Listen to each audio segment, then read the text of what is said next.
Hi hello दोस्तों, नमस्कार। आप सब कैसे हैं? आप लोग के साथ एक देवी गीत लेकर आई हूँ। अच्छा लगेगा तो सब्सक्राइब कीजिएगा, वीडियो आगे बढ़ाइएगा, ज़्यादा से ज़्यादा शेयर कीजिएगा। रौरा दुआरिया मैया भक्त पुकारे बोला अइबू की ना। रौरा दुआरिया मैया भक्त पुकारे बोला अइबू की ना। अइबू की ना हो मैया अइबू की ना बोला अइबू की ना।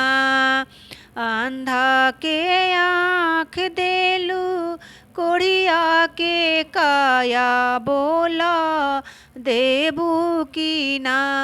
अंधा के आँख देलू कोढ़िया के काया बोला देबू की ना।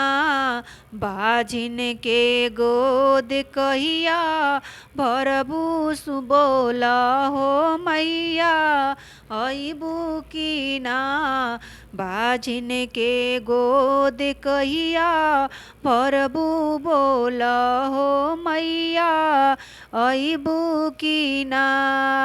रौरा दुआरिया मैया भक्त पुकारे बोला अइबू की ना।